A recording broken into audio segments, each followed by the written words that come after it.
people have done very well with the cloud. That's great. Arvind Krishna of IBM, who's actually become, I would say, a legend. The job he's done. He's taken the stock from a rather low price to a very nice price. I won't say high because I'm sure you're going to say it's going to go up a lot more, right? But, so I can't say a high price. But he took IBM into a new stratosphere that nobody, I think, saw. If you go back to before, when he took over the company, nobody would have even imagined that you'd be able to do what you've done. So congratulations, become a good friend. Cristiano Amon of Qualcomm, and thank you very much. Congratulations on success. I know a lot about your company. You've done amazing. And Executive Director of the Technology CEO Council, Bruce Mailman. So, thank you very much. I think that these people know each other. We're going to be talking a little bit about technology today, and we'll take a few of your questions about technology. I'm sure you probably won't have too many of those questions. You'll be asking about some other things, right, Bruce? Our administration is committed to total dominance in technology. Right now, we're leading artificial intelligence by a lot. And I think, you look at what's going up, and we're writing rules, regulations. We want to keep it at the federal government level, so it's simple for the companies, very important, frankly. And I think we're pretty well committed. I spoke to some of the senators today, and I think we're committed to do that. We want to make it as simple as possible, as easy, because you're competing with some very big sources, and we want to stay number one by a lot. We're leading the world in building new data centers and new semiconductor and chip manufacturing facilities and new capacity for AI. And we're unleashing all of the forms, literally all forms of energy and natural gas and oil to clean, beautiful coal and safe, reliable nuclear power. And I'm giving them approval to, when they build these massive plants that cost $50 billion. It used to be that for $50 million, you could build a nice little shopping center. But for $500 million, you could build one of the biggest, most beautiful centers. And now they're talking about $50 billion. So explain that one. These buildings are, there's never been anything. There's never been anything like that. So you're all involved in that. It's pretty amazing. 1 year ago, our country was considered dead by many leaders throughout the world. And now we have what's called the hottest country anywhere in the world. We're the hottest country in the world right now. 10 months took us. I thought it was going to take longer, Michael. I didn't think we were going to have this success this soon. We have over $18 trillion being invested. So much of it by, like you're in for a lot. What's the number that you're looking at? 150. 150 billion. That's good. I don't know, Michael. Am I allowed to ask you? You already gave $6,250,000,000. Do you have you stated a number that you're at for investment, future investment? Well, if I think about all the investment that we make with the American companies that are adding capacity, particularly around semiconductors, it's several $100 billion. I think that's right. It's pretty good. Yeah, it's pretty good. It makes the $6 billion sound very, very small. That's very good. Antonio, what about you guys? What about you and Enrique? How's that going? Well, have you announced a number or anything? No, I'm actually happy to share with you. Over the next few years, we're going to invest an additional $3.5 billion building secure manufacturing. Right. We build the largest supercomputer for the United States government that supports both the DoD and DOE. So in the next 18 months, we're going to build the largest 5 supercomputers that will keep the United States ahead of the game, both in life science and AI, but also to keep ahead, owning the entire stack at the national security level. Great. Are you doing that separately? Are you doing it together or separate? No, we are totally separate companies. Totally separate, right? From our side, we invest in the US around $18 billion per year. So if you look at the next five, that's right. It will be close to $100 billion. And we are going to be investing in AI at the edge, not only on data centers, but how to make AI available to customers in PCs, in headsets, in devices that they will be using every day. Which is So it's over $100 billion. Yes. And you're doing well. HP is doing really well. Yes. That's great. We're competing hard with Michael, but I think that Are you direct competitors? yes. You That's are. it. That's why they're on different sides of the table, sir. The old days would say, why don't you make a deal? I guess now it's not so easy to make We a can deal. have an arm wrestling match now. Yeah, So, right. if you want to, you know. And Cristiano, you've been amazing, right? Your company with the investments. How are you doing with We're doing investments? great. I think, Mr. President, you have a great decision. I think when you drove our company to continue to be innovating, and I think we're doing very good. We've been, in addition of doing phones, I think we're now, our chips are going to every car company in the world, all the car companies. We're entering into the robotics. There's a lot of growth in robotics and the data center. New smart glasses going to be the future mobile devices. Industrial, I think a lot of the drive towards manufacturing the country is driving a lot of technology for smart manufacturing. We're making chips for that. So I think we're very excited. And I think, like Michael, I think the number of industries our chips are being enabling is driving hundreds of billions of dollar investments in. And most important for us, semiconductor manufacturing is very important. So we are going to be customer of the fabs that are being built in the United States by TSMC and Samsung. So That's we're great. just going to Yeah, keep that's going big stuff. forward. Yeah, those investments are very important, and we are all customers of those fabs. to be Those clear. two are my customers. Yeah. So Memory stuff? Memory? we don't do memory. We do other. Who's the king of memory? It's Micron and Micron's, SK yeah. Hynix. And Micron's Samsung. another one doing very Yes. well. That's great. Yeah, I heard you're doing fantastically. Congratulations. Thank you. Thank you, Mr. President.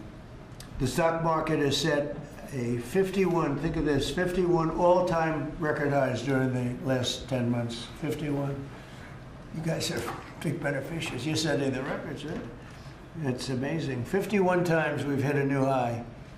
And in the history of our country, if you think about it, 51 times during the last 10 months. And Bruce, let me ask you pull these people all together. How's it looking for technology?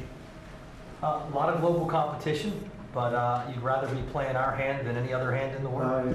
I think so. We have a good hand right now, don't we? Joe Biden secured just really much less than $8 trillion of new investments in 4 years. And in 10 months, we secured more than $18 trillion. So 18 times the amount in 10 months what they did in 4 years. And they would have gone negative. They were heading toward negative. In other words, not $1 trillion, but it could have been 3 or 4 or 5 trillion less because people were leaving.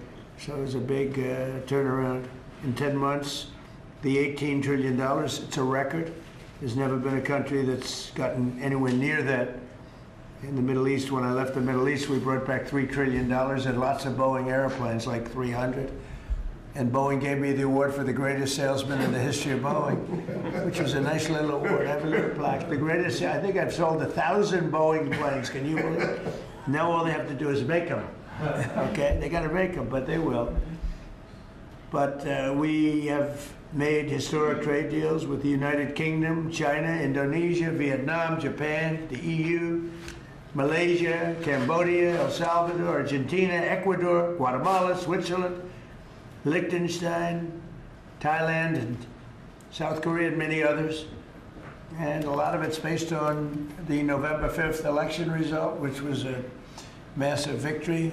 We won all 7 swing states, the popular vote. We won the Electoral College by a landslide. We won counties. The counties, they do I don't know, to me it's the most accurate of all in many ways. We're 2,700 counties against 525. That's pretty good, right, Cristiano? Pretty good. 2,700 against 525. 525. That's why when you see the maps are all red, except for 2 little blue lines on the right and the left side of the map.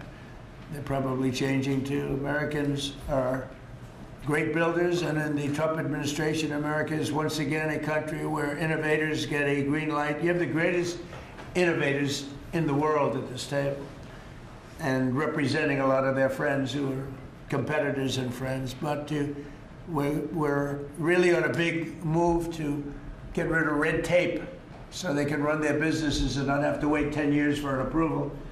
In the old days, getting some of these approvals for plants that are already being built would have taken 10, 15, even 20 years prior to rejection. You'd get rejected. You'd work 20 years and then you'd lose 5 to 4.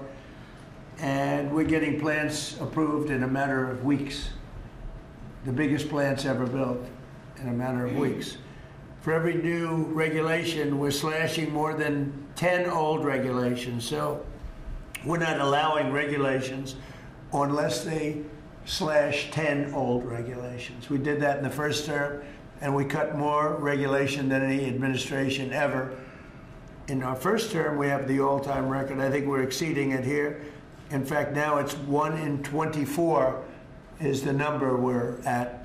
It's 1 in 10 you have to do, otherwise we're not letting you do it. But we're actually up to 1 in 24, so we get rid of 24 regulations for everyone. That's not a bad deal, right? And it's been very exciting, actually. But including, we're allowing 100 in the great big beautiful deal.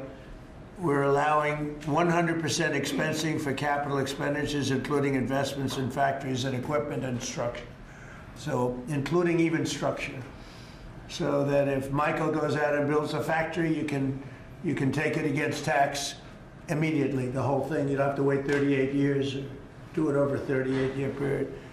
And I think that's what made the first tax cut, which we, by the way, got extended in this tax cut. So, and you add it up, it's the biggest tax cut in the history of our country.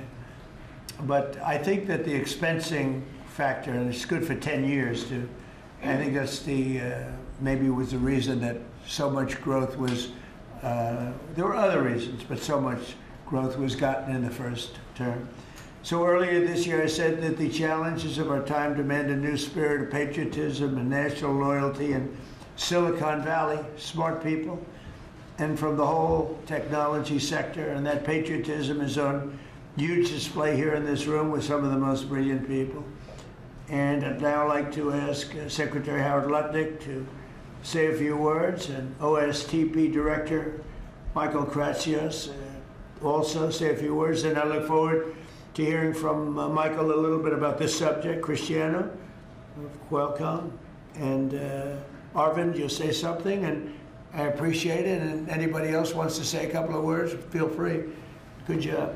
So why don't we start with Howard, please?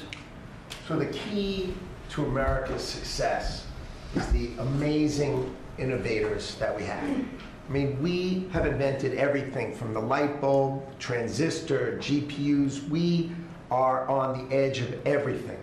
And we need to keep being on the edge, and the people at this table and this industry is why America's great. We need to build here. You know, for too many years, we innovated and we let everyone else build our stuff. And we just can't do it anymore. So with President Trump coming and winning the election on November 5th, we changed that, and now we're going to build it here. You've done everything you can, and you've heard trillions and trillions of dollars of technology build coming home to America to protect and defend us and use our innovations here. You're driving interest rates lower, and you're going to continue to drive them lower. That makes it cheaper. It makes it more exciting to build here. You're blowing out the regulatory deep state so that people can build here and do it fast. And the last thing is, because of our investment in energy that drive down the cost of energy for all Americans, including the people who are building here, drive down the cost of energy. It's great for America. Put all of that together, and you're going to see the greatest growth the United States of America has ever seen. You're going to see north of 4% next year, and then it's going to go up from there to 5s and 6s. This president's going to drive the greatest GDP growth, led by the tech sector coming home and driving growth. Well, thank you. You know, one of the things I'd like to say just before going over to Michael, and this Michael, and then we'll have this Michael, all right? But one of the things I'd like to say is, in the old days, when you announced really good results in this country, the stock market went up. And that's the way it should be. And we're going back to that. Because otherwise you can never really attain true greatness. In other words, GDP at 4. Oh, 4 is so high. Let's raise interest rates and kill it. And we're going to go back to the old days. When we announced great results, it doesn't mean we're going to raise interest rates and try and kill it. It means that instead of 4% GDP or 3%, which I said it's so wonderful, 3%, it should be able to be 20 or 25%. I don't know why it can't be. You shouldn't kill it. And so we hope that if this country announces great results, because you're going to see great results over the next couple of years, all these plants, and I'm not just talking about AI, we have the biggest number of auto plants planned. Toyota just announced $10 billion in plants built, various couple of locations, few locations in the country, just a little while ago. They're all coming here. They're coming here because of tariffs, because they don't want to pay tariffs, but they're coming here because of the election and the mindset. But when we announce good results, the market should go up. Now it's when you announce good results, Michael, the market goes down because they say, oh, that means things are good. That means we're going to kill it by raising interest rates. I think it's really wrong. It should be the opposite of what it is now. It should be the way it used to be. We announce good results, the market should go up, and we should keep driving it up and have it keep going up and let it be much, much bigger, much, much better. And, you know, growth doesn't mean inflation. They're always afraid that, oh, we have, and if there is inflation, that's okay, then we can slow it down. But we should be able to do a lot better than 3 and 4. We're scheduled to be at 4%, which is pretty amazing because we have a you know, deadhead Fed hair. I mean, this guy, the head of the Federal Reserve is a stiff. And, you know, you fight that. It's amazing. We fight that, and yet interest rates are going down, except with him, not too much. He did a rather, I would say, a rather small number that could have been doubled, at least doubled. And that's the other thing. I think the rates for the United States are always the lowest in the world, because without us, there is no world. Without this economy, there's no world. You know, you could go to some of these wonderful countries that you think are so great. Well, one of the reasons they're great is because we allowed them to get rich off of us. We didn't charge them anything. You look at some of the deals, I don't want to say, use Switzerland as an example, but Switzerland paid almost nothing in terms of a tariff or a tax or whatever you want to call it, license. They paid nothing, and you know, they're paying now. They're paying a fair amount. I had them at 39%, but I decided to be nice. I was nice, and I think they like us a little bit better. But the money you're talking about is enormous. Our country is a very rich country. But if we do well, the market should go up and the value of our country should go up. And if we do poorly, the market then should go down. It shouldn't be the opposite. And if we go up, we should encourage it to go up more. And those numbers, when you say, you know, 3% of GDP or 4% of GDP, they should be much higher. So, you know, I've wanted to say it. I do say it. I believe it. And we have to get a mindset that when a country is doing well, you don't want to kill the growth. That's what they're doing. They kill the growth. I don't know if you guys even agree with that. They kill the growth because they're so afraid of inflation. But you can have tremendous growth without inflation. Everything goes up with the growth. But that's not inflation. So I think we can do much better than traditional numbers. And you see that. You see that with what we're doing. We're leading in everything. And now, and remember this, as far as prices are concerned, and they talk about affordability, I inherited the worst inflation in the history of our country. They say it was 48 years, but I say it was the history. What difference? It's 48 years, they were telling me. They said I was being inaccurate because I said the history. I think 48 years is a long time, but it's actually, I disagree. I think it's the history. So in the Biden administration, I inherited the worst inflation in the history of our country, or 48 years. And prices were very, very high. I brought the prices down. We had yesterday 3 states where oil was at $1.99 a gallon. How about that? And you know, with these guys, it was $4, $4.50. In California, it was like $7 because that's a badly run state. But the price for oil and gas and everything else, the price of gasoline was $4.50, $5. and we just hit $1 and now we broke $2. I was looking forward to the couple of states, 3 states. And I will say that when that happens, oil and gas and energy is so big, it's so big a category, you don't even know what number 2 is. There is no number 2. And when you have the prices coming down for energy like that, you've killed inflation and you're lowering prices. So I inherited very simply the highest prices in history, and I'm bringing them down really fast, led by energy. And when energy comes down, everything else comes down. But I've only been here a short while, and we gave them a beautiful, beautiful thing, and they destroyed it. They would have destroyed our country had they been allowed to stay. If we didn't win this election, if we had Kamala, who's the same as Joe, low IQ people, but if we had Kamala, as you would have a country that would be right now in ruins. I believe that 100%. Things would be in a state like nobody's ever seen before. Worse than anything you've ever imagined. Worse than 1929, in my opinion. Instead, we have the hottest country in the world, and we're going to keep it that way. But just to finish, we inherited high prices. We're bringing them down very rapidly, and we're bringing them down to very, very good levels. They'll soon be down at very good levels. Michael, please go ahead. Absolutely. As everyone in this room probably knows very well, leadership in science and technology has been foundational to our economic and national security for decades. And because of the policies that you have championed and the private sector partnerships that you have made, America currently is leading the world in S&T, and it's benefiting all Americans every day.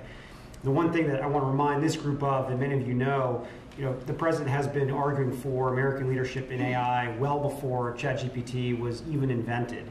The president signed an executive order on artificial intelligence leadership in 2019, which set the stage for the revolution that we're seeing today. In the past year, we've built on that. We signed out the AI Action Plan in July of this year, which the president launched here in Washington, along with 3 EOs. And I know a lot of that effort is around creating a regulatory environment to allow for companies like yours to thrive and for the applications that you build to have the biggest impact on Americans every day. So thank you for everything that you do, and I know we're going to keep working together to make sure that America is the home for the next great technological discoveries. Thank you, Michael. And Michael? Thank you, sir. Well, look, we greatly appreciate the focus the administration has on lowering energy costs. And energy is the substrate of manufacturing at the industrial level, and really an incredibly important input to the economy. We can't be competitive without a super low cost energy industry. And had a great meeting earlier today with Secretary Wright, and really appreciate all the work that he's been doing. This is, of course, incredibly important when it comes to AI, because it does consume a great deal of power. All the semiconductor manufacturing consumes a great deal of power. Another big area of focus for us is how we can take all this great AI technology, the AI stack of the innovative companies here in the United States, and sell that around the world. And I'd like to ask Arvind to speak a little bit more about this. Arvind? Thank you. So, Mr. President, first, we really would like to thank you for everything you're doing for economic growth, as you said. I completely agree with you. Economic growth then drives a lot of other benefits to everything else. We also want to thank you for all the work you're doing on deregulation and making things easier for business to participate in that growth. Michael spoke of the AI stack. It's incredibly important that under the action plans that you have laid out and Michael Kratzwitz just spoke of, we really help promote the AI stack, which is not semiconductors only. Those are incredibly important, but it's semiconductors, it's software, it's the systems which many of us here build, and it is the software applications on top. The ability to take those to all our friends in countries, so all the friendly countries, is going to be very, very important. And we wish to work with your government to make sure that we can do that, because otherwise we're afraid that competing countries are going to be able to get that stack. So we would say that. Anything that you're looking at that we can help you with so that you create a bigger and better IBM and hire a lot more people? Anything you need? A few countries, we'll speak to members of your administration to make sure that those can go and that barriers get lowered for being able to do it quickly. We agree guardrails are necessary, but lower barriers would be very, very helpful. You mean tariffs? No. Because are these countries tariffing you, making your life difficult? Are they doing anything else to make your life difficult? It's the ability to take certain systems which have semiconductors inside them into these countries. So right now, because we have controls on where all the semiconductors can go, then the entire system is restricted. That's what we want to do. The same as how many countries do that? Probably a half dozen. So I can tell you the countries already. I know. Yes. I know every country very well, and we have ways of combating that quickly. So you'll let me know. And the last part I'd like to say is I'd also like to thank you for all that you're doing to help modernize government itself, because we think that that's incredibly important. You know, you've made a number of announcements, but a couple that I'd just like to point out, we worked with Commissioner Frank Bisignano to help make Social Security better. So I would like to thank you for your help on that. And we'll work with him on making IRS. He's done a fantastic job. He is. Frank's great. He's done a great job, Frank. He's had a great career, actually left a tremendous career where his salary, I think, was 100 times greater than it is now. And he was at JP Morgan Chase, and he's doing a fantastic, he did a great job at Social Security, quickly. And we hope to help him replicate that now at the IRS also. Very good. Thank you very much. Good job. Cristiano, please. Yes, just a few points. I think, first of all, Mr. President, thank you for your vision, and thank you for understanding the importance of the American private sector in industry, I think, and the growth of the economy. I want to just build on some of the things that were said by my colleagues. I think we have built probably one of the most advanced technologies in the world, and part of it is because I think the commitment to innovation that we have in the country, but also the fact that it has been American technology for the world. So I think we have an incredible opportunity. When I think about what Michael said about exporting AI, I had conversation with Secretary Howard. Now that the trade deal's been made, is an opportunity to really build on those trade deals and export, I think, American technology. And also, as we think about the technology, it's an important vector to drive the reindustrialization, I think, of the country with technology. So we're incredibly excited about that. I think it's a big opportunity. I think it's the next wave of growth that we can build on those trade agreements. And I think it resonates what also Arvind said about the importance of the American technology stack. And then I was just going to finish with 2 points. There are 2 exciting things happening in the world of technology coming right now. One is, as AI becomes the new form of computing, AI is going not only to the data center, but to everything, to cars, to PCs. And we see now the ability to run models that you can only run AI in the data center. You can run that on a microcomputer, on a computer for Enrique, on a server, with small server on premise. So I think we're going to see the proliferation of AI. The other one is 6G. We had made a commitment working with your administration, working with FCC. We're going to accelerate 6G. We're working to launch first in the world in the LA Olympics. And I think that's another opportunity for America to lead in the next wireless evolution. So thank you. Thank you for the opportunity. Thank you for the partnership. And we're going to be hard at work, I think, driving that agenda. So we're into 6G now. I just finished 5G. I was a leader on 5G getting that done. And now they're up to 6. Let's do it again. What does that do? Give you a little bit deeper view into somebody's skin? See how perfect it is? I like the cameras the old days. So they just had a nice feature. Now they cover every little. Let's see, Michael, you're in good shape. You're not gonna. But I tell you, it's so the 6 is coming, huh? It's coming. Does it ever end? And what happens? You'll be into 7, right? Before 6 gets old, you'll be into 7. Anybody have anything else to say? Anybody? I think that the other thing is we want to thank you as well for the openness of your organization and your team. We always find people that wants to hear what we need and is willing to design programs that will support that. So thank you for. Well, we're here to serve you. We want you to just dominate the whole world in terms of what you do. It's a very important world, and you're doing that. We're making it easy for you, and that means you're going to do it faster. It's more jobs, and a lot of good things happen. Right? Go ahead, please. Mr. President, you may not recall, but in your first term, you actually sponsored the Department of Energy to build the largest systems ever built. And thanks to your sponsorship, the Department of Energy owns the 3 top supercomputers in the world. Yep. And we build it with them. And these are systems that can do quintillion operations per second. And that means we can solve I know. a lot of... We made that possible. It's worked out very well. Good. Solve problems. So now we're going to build the next generation again. Good. Sounds good to me.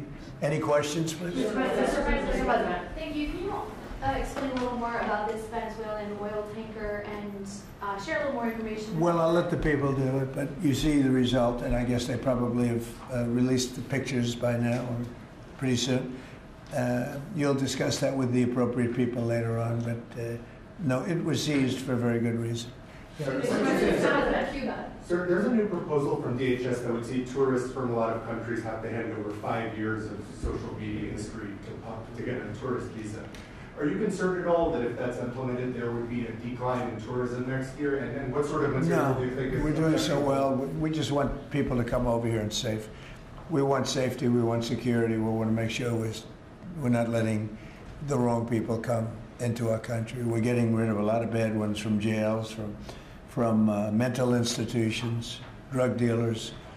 And we're getting a lot of bad people, murderers. 11,888 murderers, half of them, almost exactly half of them, committed more than one murder. We're getting rid of them. In some cases, we don't even want to get them out. We put them in jail because we're afraid they're going to come back into our country. We're not going to let them back in. So we've taken a very tough stand. And you see where we've been. Like Washington, D.C. now, people walk down the streets, they go into restaurants at night. It's beautiful. It's like this beautiful thing to see because until I got here, this was a very, very bad place. We had a terrible thing happen 2 weeks ago with terrorism with regard to 2 National Guards people that are so phenomenal. One is no longer with us, and one, amazingly, we weren't looking with great hope on that, that Andrew. And today he got out of bed, actually, got stood up, didn't say anything. It's a little early, but the chances of Andrew, other than his mother who said, nope, he's going to be okay. His mother was the most positive person. And could be that she'll be right. It's pretty amazing. Made progress. It was, both of them were so badly hurt, we never thought that one could survive. So it looks like Andrew's doing pretty well. The winner of the Nobel Prize dedicated the prize to you, the Nobel Peace Prize. And she left Venezuela at a very graceful make it to the ceremony. There is a risk she could be arrested, actually. What would happen if she's arrested? What message do you send, or would you send to Nicolas Maduro? Well, arrested by who? The Nobel Prize Committee? It sounds like that's probably the ones that would arrest. I don't know anything about it. She was very gracious. She said I should have gotten the Nobel Prize, and I don't, I'm doing this to save lives. I'm not doing it for any other reason. But no, I don't like if she would be arrested. No, I wouldn't be happy with that. Mr. President, Senate Republicans currently have a healthcare proposal that would take away, let those ACA subsidies expire, and then put about $1,000 in people's HSAs. Do you think that is enough money, and how do you ensure that people who will see those tax subsidies expire won't see their healthcare costs skyrocket? Well, the Unaffordable Care Act, which is Obamacare, they call it now the unaffordable because it's unaffordable. It used to be called the affordable, but it was never affordable. It was always bad. It was basically designed for the benefit of insurance companies. And what we're doing is we want all of the billions and billions of dollars that went to insurance companies to go directly to the people, and they can buy their own health care. And people love it. I don't know if the Democrats are going to approve it because they want the insurance companies to make money. It was a scam. Obamacare was a scam. But we're going to see. I mean, the Republicans, I can tell you, want the money to go to the people. And we're winning that battle. the Democrats having a hard time with it because they're in the pocket of the insurance companies. Yes, please. Yes, you spoke to some European leaders today, I think, sir. I did. Could you tell us about that? And is there a new revised peace plan that Ukraine has presented? Yeah. The leaders of France we spoke to, and Germany, and UK, all very good leaders, very good friends of mine, and we discussed Ukraine in pretty strong words.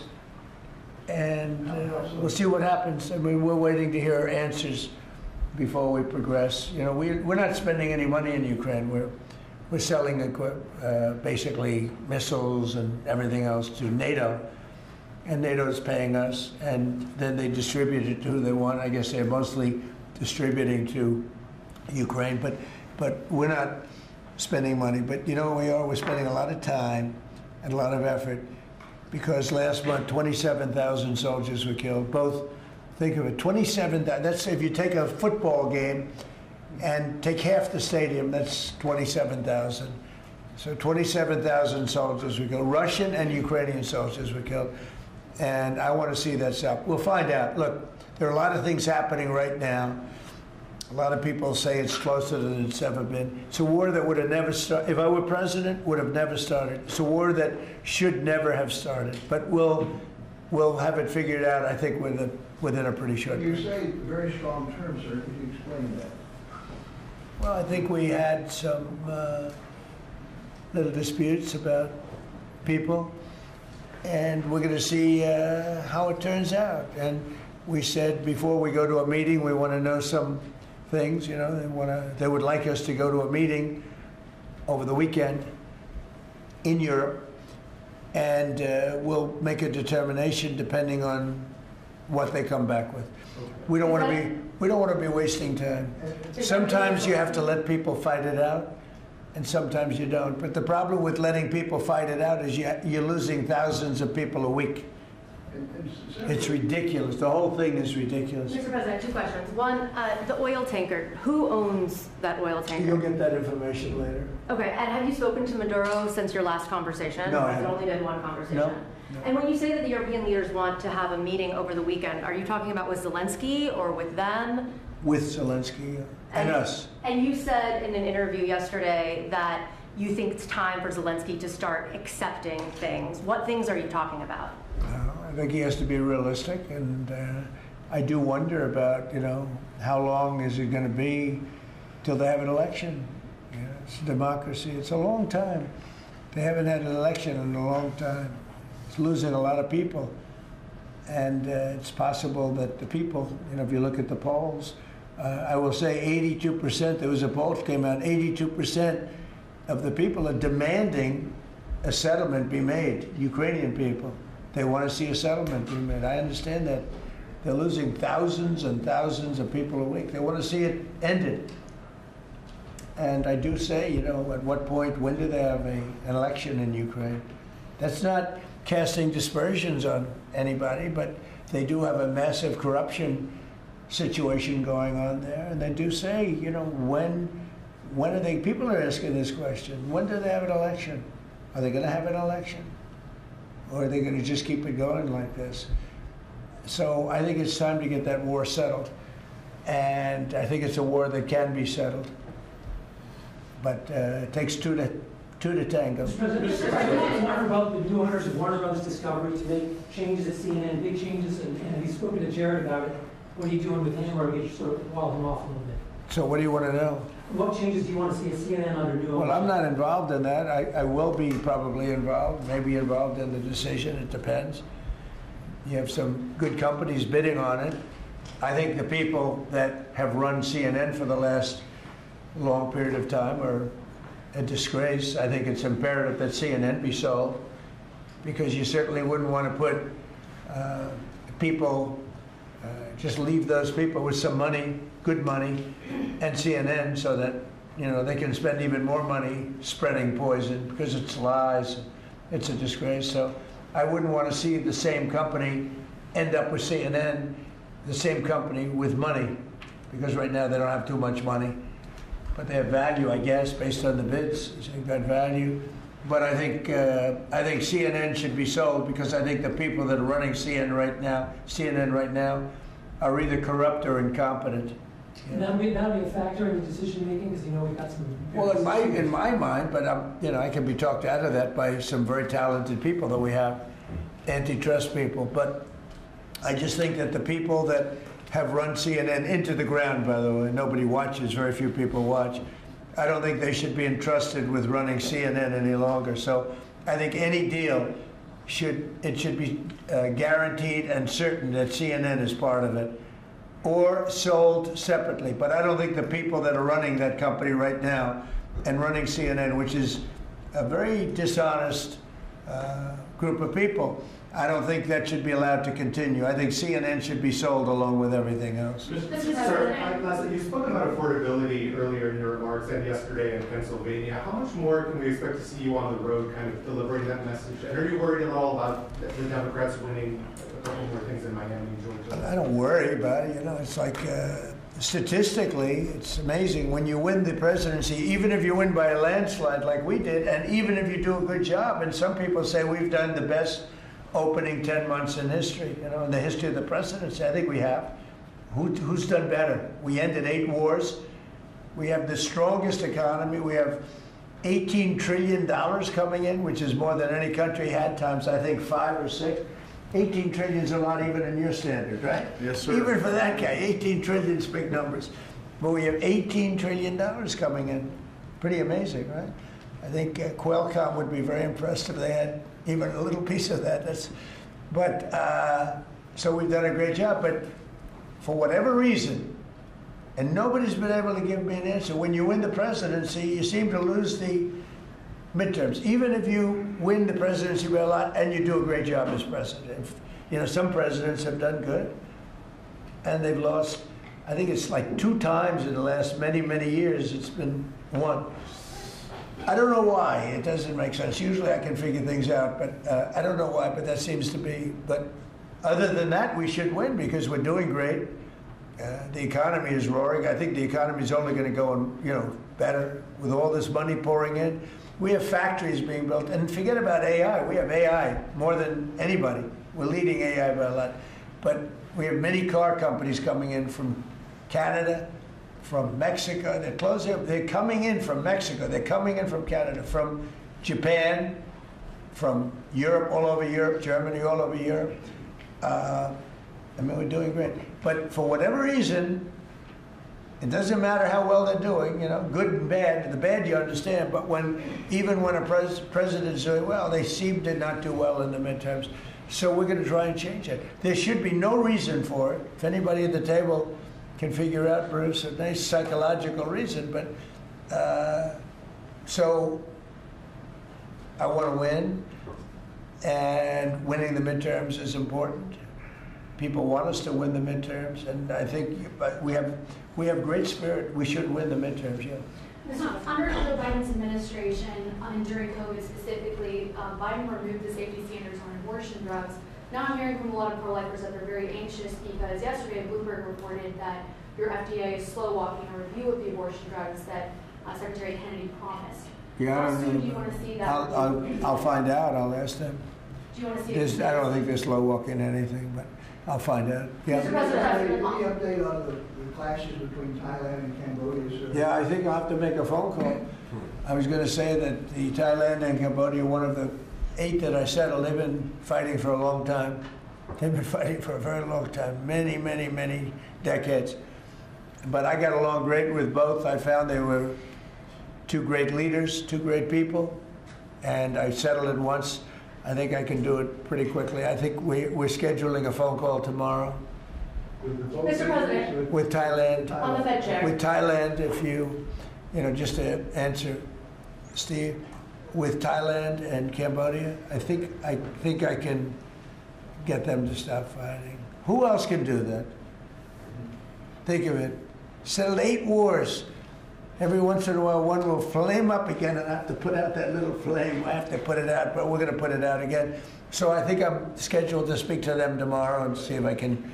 It was unfortunate what happened. I know exactly what happened. It got it started a little bit, but we'll see if we can put it out. We're interested in the seizure of this tanker. What happens to the oil on this ship? Well, we keep it, I guess. Where does it go? What port does it go to? Well, you have to follow the tanker. You know, you're a good newsman. Just follow the tanker. Do you know where it was going? Was it going Follow to it. China? Get a helicopter and follow the tanker. Is it true it's going to But we're Cuba? gonna. I assume we're gonna keep the oil. Mr. President, on Fed Chair, Kevin Hassett said you were going to announce your decision within the next 2 weeks. Is that correct? Maybe. Are you doing your interviews with finalists today? Well, I'm meeting with Kevin Warsh today, so I'm meeting with him. And I sort of have a very good idea what I'm looking for. Again, I'm looking for somebody that will be honest with interest rates. That's all. I just want honesty. Our rate should be much lower. Our rate should be the lowest rates in the world. Because all these countries that you see, you know, with low rates, many of them are low because of us, because they suck so much money out of us. But that's not happening anymore. We should have the lowest rates in the world. And without us, none of them really exist as an economy. I mean, I can show you these really prime, really wonderful countries. They've had nothing but success. It's because they took so much out of the United States. I mean, it's one of those little problems. I want to see that when we do well, we're rewarded for doing well, not the way it's been for the last pretty long period of time. Are you asking these finalists to pledge to lower rates? Are you asking these finalists to pledge to lower rates if you become the chair? No, I'll be asking questions and I'll be able to figure it out. Mr. President, we have 3 countries sending drugs to the U.S., Mexico, Venezuela, and Colombia. And you talked to the president of Mexico, you already talked to Nicolas Maduro. Have you considered talking to the president of Colombia, who you call a drug leader? No, I haven't really thought too much about him. He's been fairly hostile to the United States, and I haven't given him a lot of thought. He's going to have himself some big problems if he doesn't wise up. Colombia is producing a lot of drugs. They have cocaine factories that they make cocaine, as you know, and they sell it right into the United States. So he better wise up, or he'll be next. He'll be next too. And I hope he's listening. He's going to be next. Yes, Mr. President. Because we don't like people when they kill people. And they sell drugs, they kill them in the United States, and Colombia is a major manufacturer of drugs, meaning cocaine in particular, as you know. Thank you, Mr. President. Thank you. Multiple House Republicans in recent weeks, days, have been critical of Speaker Mike Johnson. I wanted to ask you if you're still confident in the Speaker to keep his conference together ahead of the midterms, and how often are you speaking about him? I think Mike Johnson is great. You know, he's had a majority of 2, 3, 4, then back to 2. We actually had 1, so we were 1 heart attack away from disaster. So everybody prayed for everybody's health.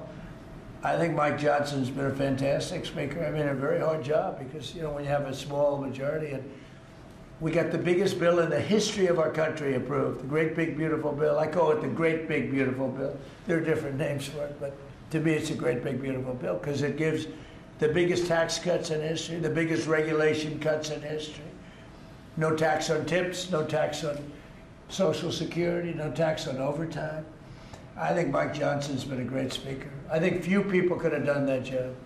Do you want to see another big package move through Capitol Hill in the next year? Or? Well, we don't need it because we got everything. You know, this was supposed to be 17 bills. And I think it was my idea, but, you know, with the concurrence of people that have done this a long time. And I said, why don't we make it 1 bill? Because it's very hard to get things approved by the Democrats. And it worked out because there was something good for everybody. If we would have done 17 bills, we wouldn't have gotten 1/3 of them approved. It was something great for everybody in the one, you know, the Great Big Beautiful Bill. Good to see you, Mr. President. I can follow up on the event last night in Pennsylvania. Huge crowd turned out there. Big crowd. It seemed like Rally Trump was in prime condition last night. You enjoyed it. Can you just give me your thoughts on that? Then I do have a question on the gold card. Last night was amazing in Pennsylvania. We had a tremendous crowd. It was like freezing. And the people, the thousands of people on the sidewalk trying to get in, or the streets.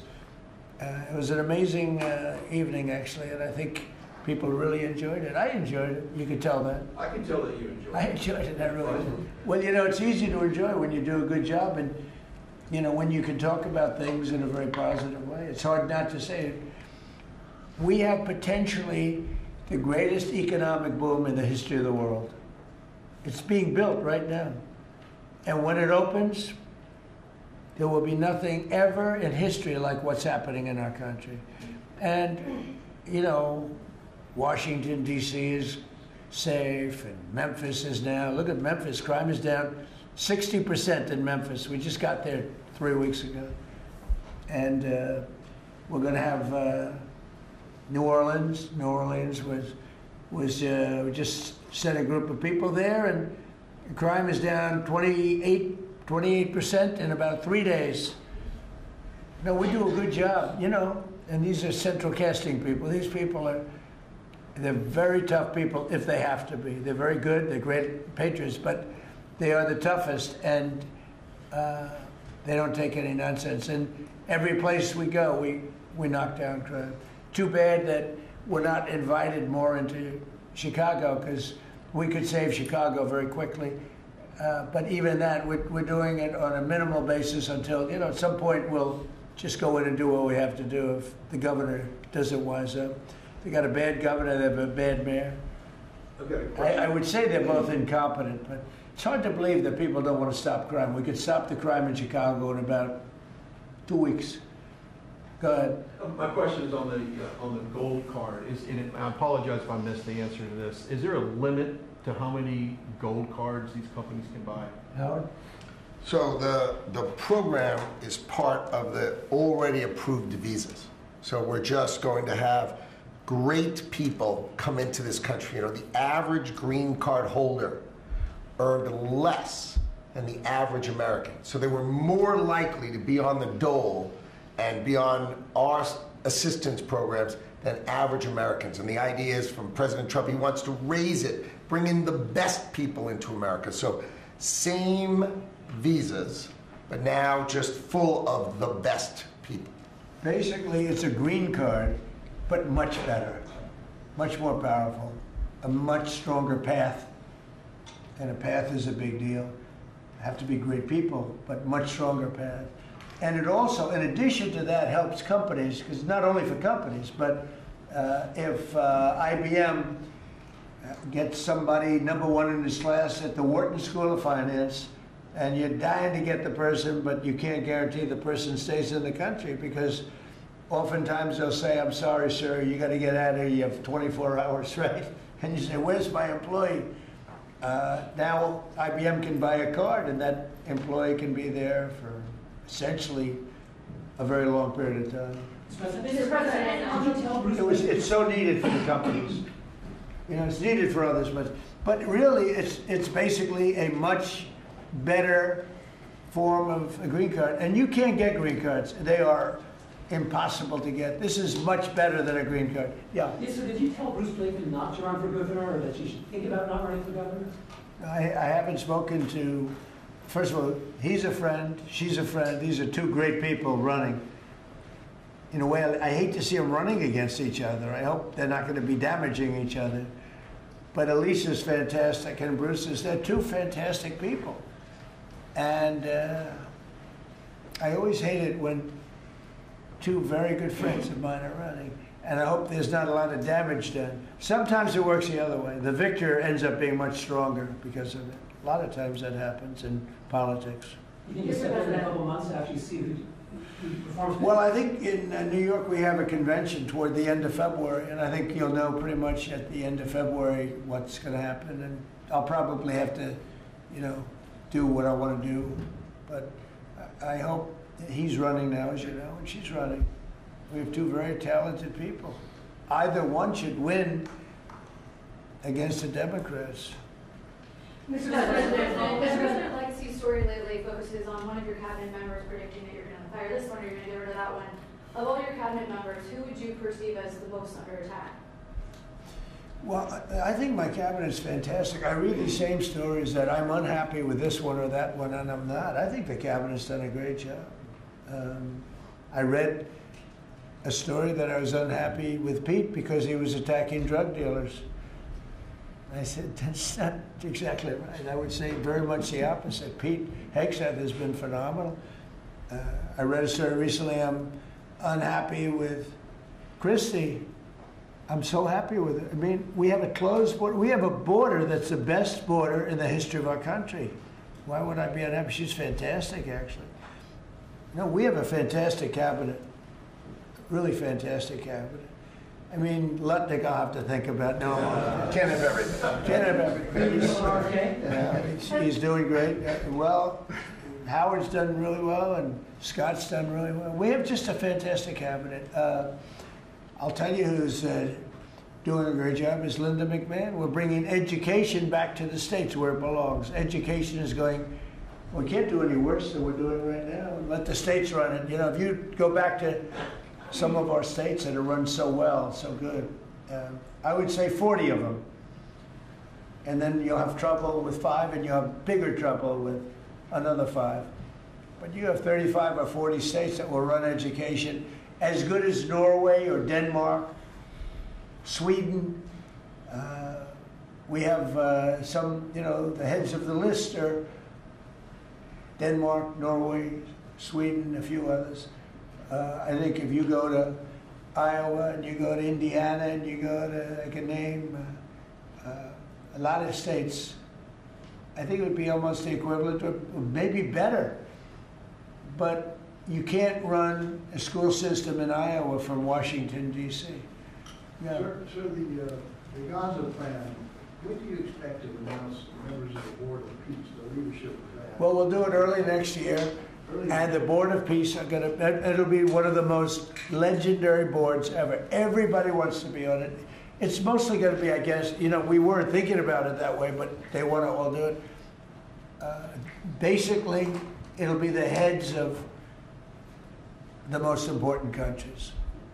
Mr. President. They all want to be on. It wasn't really planned. We thought we were going to get very distinguished people that do that kind of thing for a living.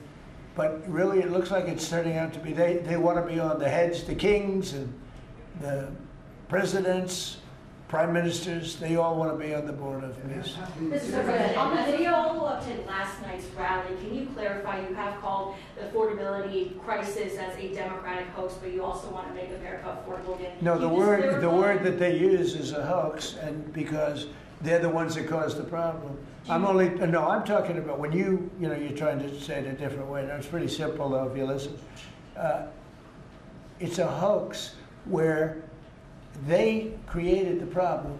They're the ones that gave the high prices. So when they use the word affordability, they shouldn't be using that word because they're the ones that created this problem. They created the highest inflation in history, and they created the highest prices in history. And now we have to get those things down. But when they go, they look and they say affordability. They never discuss it. They just say the election's about affordability.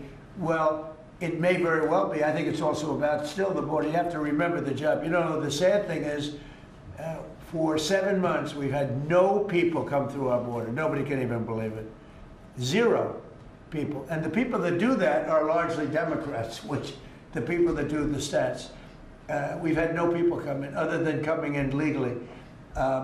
But if you take a look, and nobody wants to talk about that. In fact, last night I said, let me talk about the border. My own people told me, sir, nobody cares about the border anymore. You've fixed the problem. I said, do I get a little credit for fixing a disaster where millions of people a month would flow into our country, and from prisons and from gangs and from drug dealers and mental institutions?